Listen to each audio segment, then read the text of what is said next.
नमस्कार दोस्तों, कैसे हो आप सब। उम्मीद करती हूँ आप सब बढ़िया होंगे और मैं भी बढ़िया हूँ। तो आज है, तो सबसे पहले आप सभी को श्री कृष्ण जन्मोत्सव की हार्दिक शुभकामनाएं। आज है जन्माष्टमी और बच्चे हैं आज घर पर, छुट्टी है आज उनकी और मेरा है व्रत।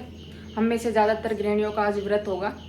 तो सुबह का चाय वगैरह का कोई काम है नहीं और बच्चे अभी सो रहे हैं, उठे नहीं अभी तक। तो पहले बनाऊंगी बच्चों के लिए कुछ हल्का फुल्का खाने के लिए और फिर अपना नहाना धोना, घर की साफ़ सफाई, पूजा पाठ ये सब करेंगे। तो रात को लगाई थी मेहंदी, अर्पिता ने लगाई थी और रात को मेहंदी लगाई भी और धो भी दी। 5-7 मिनट में ही धो दी थी, क्योंकि ना पता नहीं आजकल मेहंदी में कोई केमिकल वगैरह आ रहा है या क्या चक्कर है। मेहंदी जैसे ही लगाई ना तो हाथ में ऐसे मतलब गरम गरम सा होने लगा था, गर्माहट सी हो गई थी और खुजली जैसा हो रहा था। तो फिर मैंने सोचा कभी रिस्क ना लूँ, कभी कोई दिक्कत तो नहीं है मेहंदी में। तो मैंने धो दिया, 5-7 मिनट में ही धो दिया था। और धोया ना तो हाथ में भी ना बिल्कुल मतलब ऐसे यहाँ पर ऐसे सोजन जैसी आ रही, यहाँ पे ऐसा सोजन जैसा हो रखा था, जैसे सोजन आ गई हो। पता नहीं मतलब मेहंदी में ना आजकल पता नहीं रंग तो चढ़ जाता है झट से और छूट भी जाती है। तो इसमें ना बहुत ज़्यादा केमिकल मिलाए जाते हैं, ऐसा लग रहा है। तो दोस्तों हाथ धोने के लिए नल चलाया तो नल में बिल्कुल पानी ही नहीं था। मैंने सोचा चक्कर क्या है, वाल तो बंद नहीं है। तो जाके वाल भी चेक किया तो वाल भी ऑन था, लेकिन पानी नहीं था। फिर पता चला कि टंकी ही खाली है, टंकी में बूंद भी पानी नहीं है। कभी कभी ऐसा हो जाता है, मतलब किसी किसी बात पर हम खूब ध्यान देते हैं लेकिन कभी कभी दिमाग से बात निकल जाती है। तो ऐसे भी होता है, कभी अर्पिता भर लेती है और कभी मैं भर लेती हूँ, मोटर चला लेती हूँ। तो ना अर्पिता ने चलाई और ना मैंने चलाई और टंकी रह गई खाली। और ख़ास करके जब कुछ ऐसा मौका होता है ना, त्योहार होता है या कोई फंक्शन होता है, तो ऐसी ऐसी जो दिक्कतें हैं ना वो हमारे भारतीय घरों में ज़रूर होती है।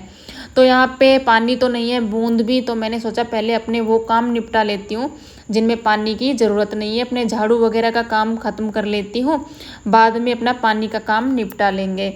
तो यहाँ पे अर्पिता करने लग गई थी अपनी हल्की फुल्की कुछ मतलब डस्टिंग। वैसे तो मतलब झाड़ू लगाने से पहले ये सब काम होते हैं, लेकिन जब उसका मन था तो मैंने सोचा कि कर लेगी। और कुछ काम भी नहीं था क्योंकि झाड़ू मैंने लगा दी थी ऊपर और नीचे दोनों जगह, तो पानी नहीं था, वरना ये नीचे जाके अपना जैसे आंगन वगैरह धो लेती। तो इसका जब ये घर पे होती है तो इतनी छोटी मोटी मदद ये मेरी करा देती है, और कोई त्योहार होता है तो खास करके। जैसा बताया कि पानी नहीं था और हर चीज़ में पानी की ज़रूरत पड़ती है, तो मैंने सोचा कि थोड़ा क्या करती हूँ, सुबह के नाश्ते में ना बच्चों के लिए चाय और पराठे बना देती हूँ। सब्ज़ी वगैरह बनाऊँगी तो हर चीज़ में वही सब्ज़ी को धो, फिर मतलब बर्तन वगैरह धो तो ज़्यादा काम बढ़ जाता है। तो नाश्ते में चाय पराठे मैंने उनके लिए बना दिए थे। और टाइम आपने देखा घड़ी में, समय हो गया था 9।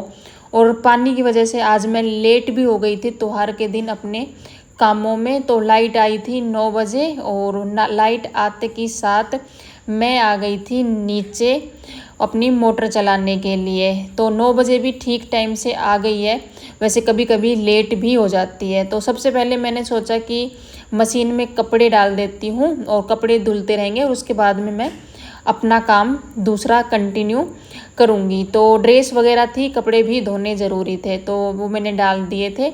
और अभी फटाफट से मैं कपड़े निकाल रही हूँ पानी में से, तो कपड़ों का काम भी ख़त्म हो जाएगा। और इसके बीच में कपड़े जो डाले उसके बाद मैंने पोछा वगैरह लगाया ऊपर का, और नीचे का जो आंगन था वो अर्पिता ने धो दिया था। तो फिर पोछा वगैरह लगाने के बाद मैंने कपड़े निकालने पानी में से शुरू कर दिए थे। और कपड़े ड्रेस भी थे और बेडशीट वगैरह कल के व्लॉग में चेंज की थी, तो बेडशीट भी थी, तो कपड़े धोने ज़रूरी थे। तो झाड़ू पोछा और किचन की साफ़ सफाई का काम और कपड़े का काम सभी हो गया है ख़त्म। और इसके बाद शुरू होता है अपना नहाना धोना और पूजा पाठ का काम। तो यहाँ पे मैं नहा ली थी, नहाने के बाद मैंने लगाने लग गई थी नेल पॉलिश, क्योंकि कोई त्योहार कोई फंक्शन कुछ भी होता है तो हम औरतों का सबसे पहला काम होता है सजना। ये तो जैसे हमारा जन्म सिद्ध अधिकार है, और भगवान हर औरत को ऐसा रखे कि वो हमेशा ज़िंदगी भर सजती रहे, सुहागन रखे ज़िंदगी भर। हर औरत का सपना भी यही होता है। तो यहाँ पे मैंने नेल पॉलिश वगैरह लगा ली थी और मेहंदी तो रात में लगाई ली थी। एक हाथ में मेहंदी मेरे नहीं लगी थी। और चूड़ी का सेट मैंने घर पर ही बना लिया था कड़े वगैरह लगा करके।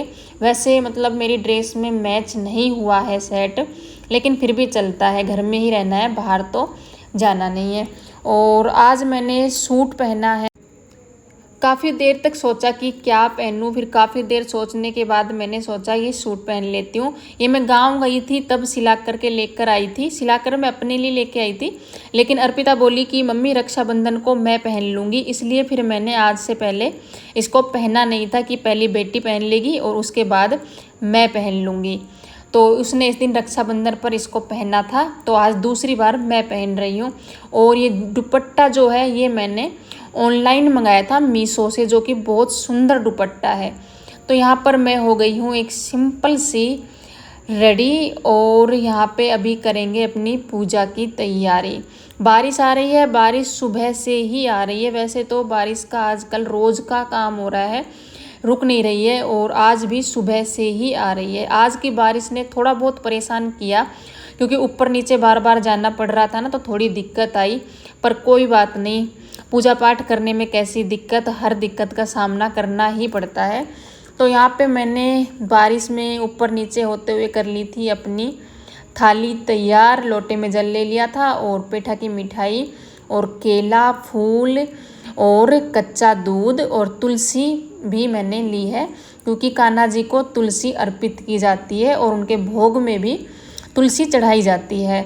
तो थाली हो गई थी रेडी, और बारिश में भीगते भीगते आ गई थी नीचे। और नीचे आने के बाद स्विच ऑन किया मंदिर का, तो आज बल्ब भी ख़राब था, बल्ब भी नहीं जला। ये आज ही ख़राब हुआ है शायद।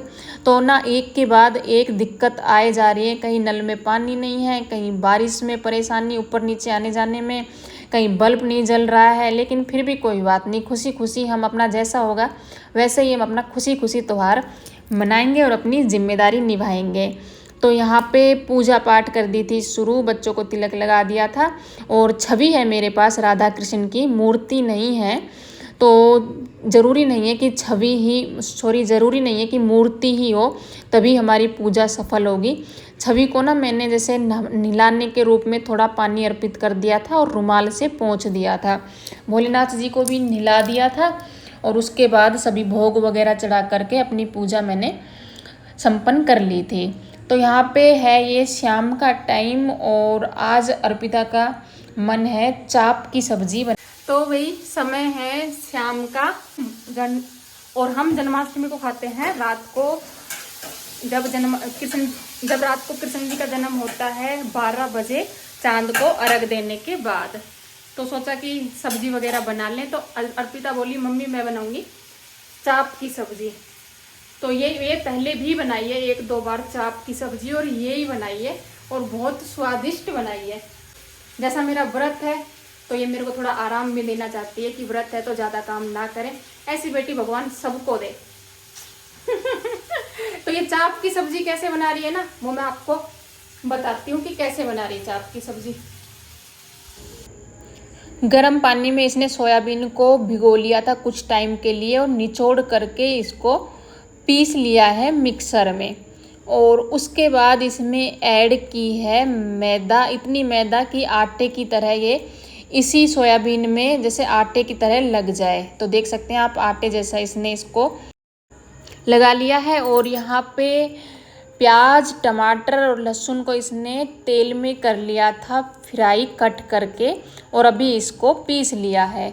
तो जो डो इसने आटे जैसा लगाया था उसको इसने बेल लिया है, और इस तरीके से चक्कू से कट कर लिया है। चम्मच में इसको लपेट रही है कुछ इस तरीके से। वैसे बता दूं, इस बार जो सब्ज़ी बनी थी ना, इससे स्वादिष्ट पहले जब बनाई थी ना वो सब्ज़ी बनी थी। लेकिन कभी कभी होता है ना, जो चीज़ हम कैमरे के सामने दिखाना चाहते हैं ना, तो थोड़ा ऐसा भी होता है कि बच्चा भी थोड़ा नर्वस हो जाता है, और कभी कभी मतलब हो जाता है कि ढंग से नहीं बनती है। लेकिन बुरी नहीं बनी थी सब्ज़ी, बहुत अच्छी बनी थी, लेकिन थोड़ा दिखाने में थोड़ा ऐसा लग रहा है जैसे मतलब ठीक से नहीं बनी थी, मुझे ऐसा लग रहा है पहले की बजाय।